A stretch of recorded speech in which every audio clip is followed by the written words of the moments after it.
Secretary Rubio, Foreign Minister Wagner, Foreign Minister Nduhungirehe, Minister of State Al-Khulaifi, African Union Chairperson Yusuf, Foreign Minister Dusay, ambassadors, members of Congress, distinguished guests, members of the media, ladies and gentlemen. Thank you for joining for the historic signing of a comprehensive peace agreement between the Democratic Republic of the Congo and the Republic of Rwanda. In a moment, Secretary Rubio and the foreign ministers of the DRC and Rwanda will sign an agreement that builds on the Declaration of Principles signed here on April 25th. With their signatures, the peace agreement will enter into force, bringing an end to a 30-year conflict and setting both countries and their people on a path towards peace and prosperity. This would not be possible without the leadership and vision of President Trump. He has made peace a priority of his administration, and we have taken up his call to find a peaceful resolution to this conflict. I would like to recognize the tireless work that both foreign ministers and their teams put into reaching this agreement. I would also like to recognize the partnership from the government of Qatar, who is driving towards a parallel agreement between the government of the DRC and the M23 armed group. In addition, I would like to acknowledge that the work done under the auspices of the African Union was critical for reaching this agreement. We look forward to coordinating with the AU chairperson and Togolese president, who is serving as the AU facilitator, to ensure implementation of the agreement. Finally, I would like to recognize the team here at the Department of State who facilitated the discussions and helped guide both sides towards this agreement. I will now turn to Secretary Rubio for opening remarks. Thank you, and I'm honored all of you are here today. I'm honored to be joined by my counterparts from the Democratic Republic of Congo and from Rwanda, and the hard work you both put in to make this happen. This was not easy.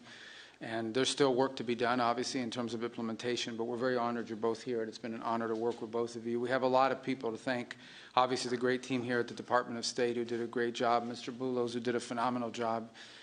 He's been on the job now about 10 weeks, and he's jumped all over this and really worked it hard, and you did a great job, and we are grateful to you for all of your work. Obviously, this could not have happened without such close friends and partners in the African Union and in Qatar, who we're working a lot lately with Qatar. We're doing a lot of things with you guys, and you've been very instrumental in the African Union. Without you, this couldn't have happened. I mean, you may put everybody together. I do want to recognize my what I say, former colleagues. It wasn't 6 months ago. I was still a senator, but they're here now, Senators Rounds and Risch. Senator Risch is the chairman of the Foreign Relations Committee and a very close friend of mine, and he's obviously watched this issue very closely. He's made it a priority.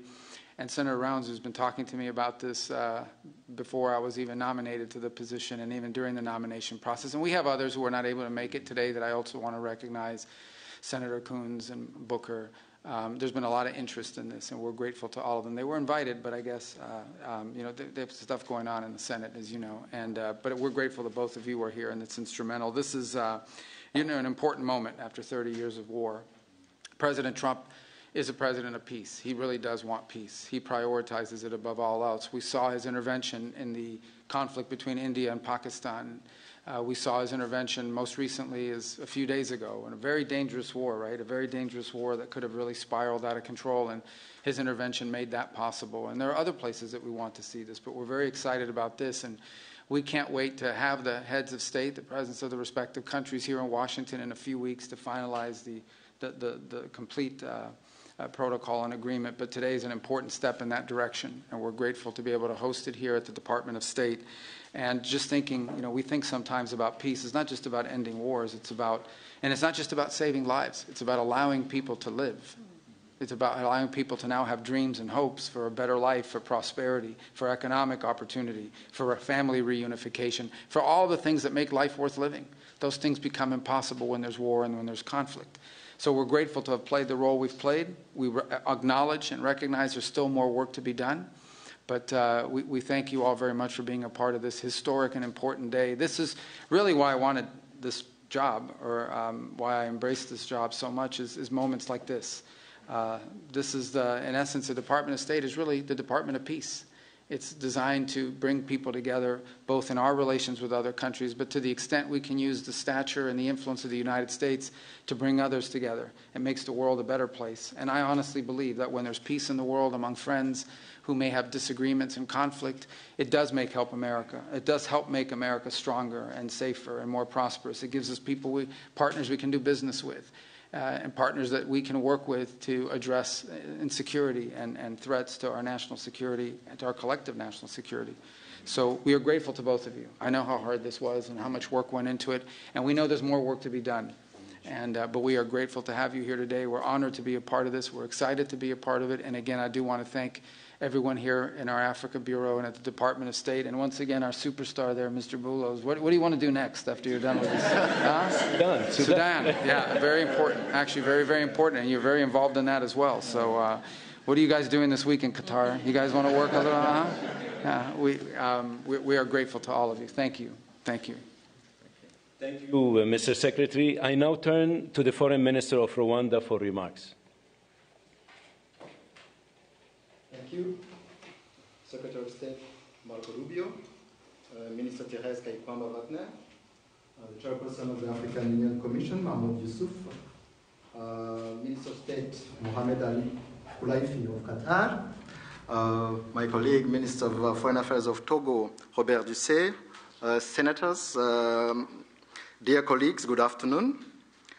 Let me begin by expressing our sincere appreciation to President Donald Trump for his personal engagement in facilitating this historic agreement.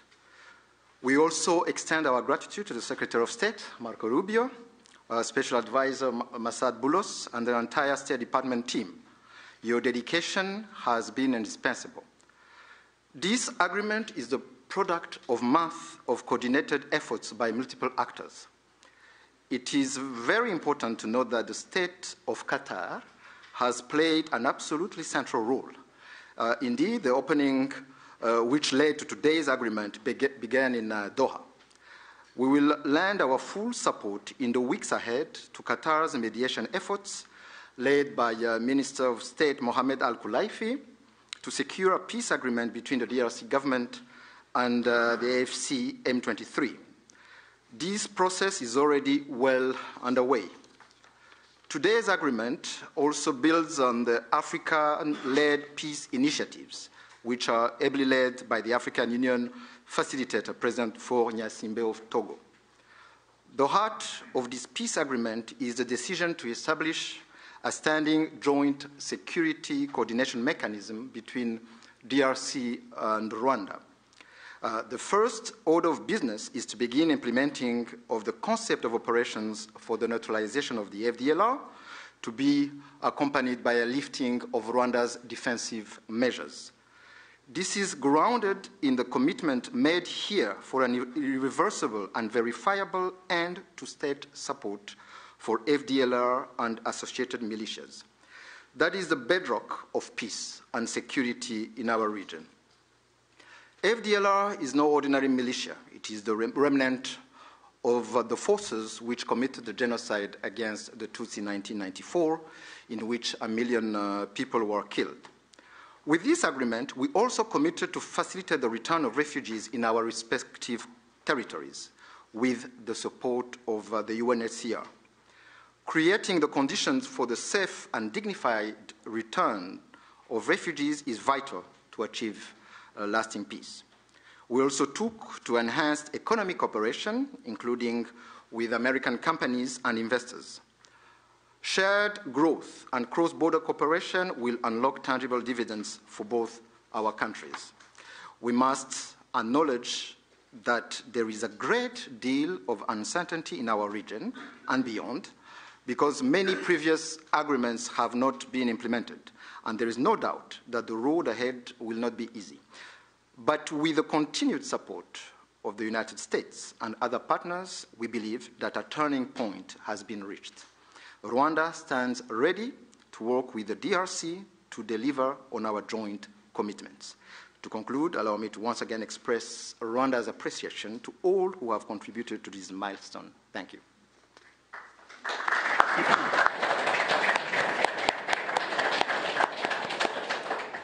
Thank you, Mr. Minister. I now turn to the Foreign Minister of the Democratic Republic of the Congo. Mr. Secretary of State, the Honorable Senator Marco Rubio, Dr. Massad Boulos, Senior Advisor for African Affairs, His Excellency Mr. Mahmoud Ali Youssouf, Chairperson of the African Union Commission, His Excellency Mr. Olivier Nduhungirehe, Minister of Foreign Affairs of the Republic of Rwanda, His Excellency Dr. Mohamed bin Abdulaziz Khelaifi, Minister of State at the Ministry of Foreign Affairs of the State of Qatar, His Excellency Mr. Robert Dussey, Minister of Foreign Affairs of the Republic of Togo, Senators, Excellencies, distinguished guests, and to all Congolese citizens following this movement, wherever you may be. 2 months ago in this very room, we signed a Declaration of Principles, a first tangible step to break with deadlock and chart a path towards peace. Today, that choice takes shape and sustained efforts have come to fruition. With this peace agreement, we open a new chapter, one that calls not only for commitment, but for the courage to see it through. By signing this agreement, we reaffirm a simple truth. Peace is a choice, but also responsibility, to respect international law, to uphold human rights, and to protect the sovereignty of states. Those who have suffered the most are watching. They are expecting this agreement to be respected, and we cannot fail them. This agreement builds on the efforts of many. First and foremost, we want to express our sincere gratitude to His Excellency President Donald J. Trump for his commitment to this peace process.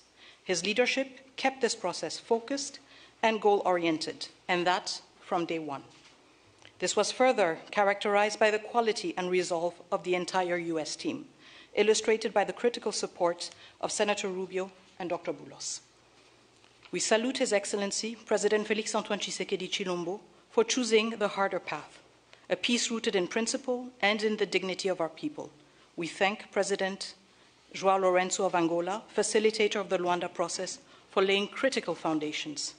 We are also grateful to the State of Qatar and to His Highness the Emir, whose leadership was instrumental in convening the first direct meeting between our two heads of states in March, a courageous step that laid the groundwork for dialogue. Qatar has since facilitated further talks in Doha and remained a principled and steady partner throughout this peace effort. The African Union, through its chairperson and the appointed facilitator, His Excellency Faure Gnassingbé of Togo, have anchored this process in African ownership. Finally, we thank the negotiating team of both the DRC and Rwanda for their perseverance and devotion. This moment has been long in coming. It will not erase the pain, but it can begin to restore what conflict has robbed many women, men, and children of: safety, dignity, and a sense of future. For the Great Lakes region, it offers a rare chance to turn the page, not just with words, but with real change on the ground. Some wounds will heal, but they will never fully disappear. They may grow over, but the skin will forever remain thin and frail, and deep down, the flesh will still remember.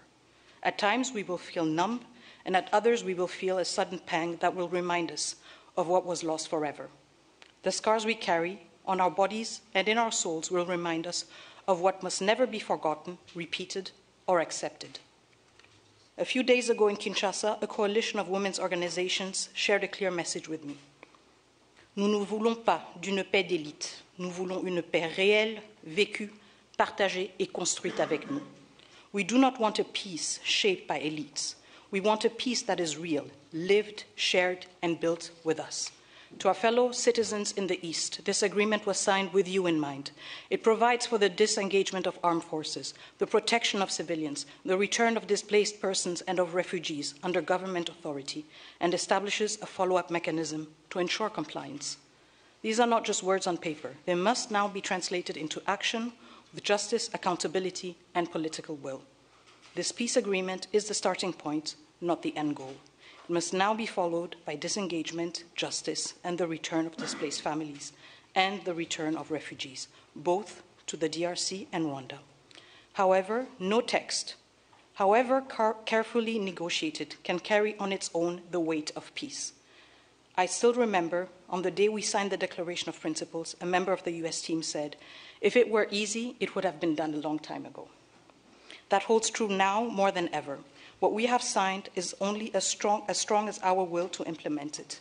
We, the DRC, will certainly and resolutely fight for this agreement to be respected, not with our words, but with our deeds. Today, we have chosen peace. What matters now is that we protect it and prove to our people and to the world that even in a region marked by deep scars, dignity and cooperation can prevail. So now, our work truly begins. Thank you.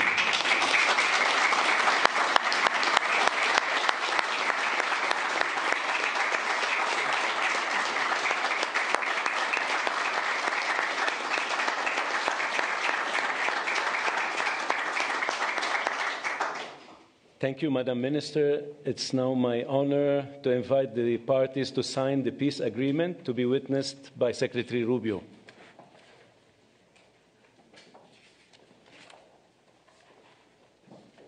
The agreement being signed includes provisions on the respect for territorial integrity and the prohibition of hostilities, the disengagement, disarmament, and conditional integration of non-state armed groups, the establishment of a joint security coordination mechanism, the facilitation of the return of refugees and internally displaced persons, as well as humanitarian access, the reaffirmation of MONUSCO's mandate, and the establishment of a regional economic integration framework. The agreement also includes an annex on the functioning of the Joint Security Coordination Mechanism and the full text of the concept of operations of the Harmonized Plan for the Neutralization of the FDLR and disengagement of forces / lifting of defensive measures by Rwanda, which was agreed to under the auspices of the Luanda process on October 31st, 2024, and adopted by the foreign ministers on November 25, 2024. With the parties' signatures today, the agreement immediately enters into force. Thank you very much. Congratulations.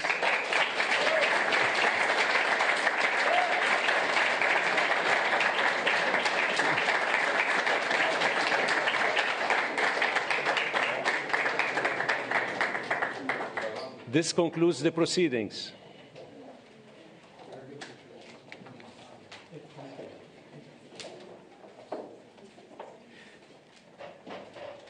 Kindly stay seated while the parties depart. Can we get a quick picture with the two senators? Yes, please.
think we're fine to be off, please. On me, sir. 1, 2, 3.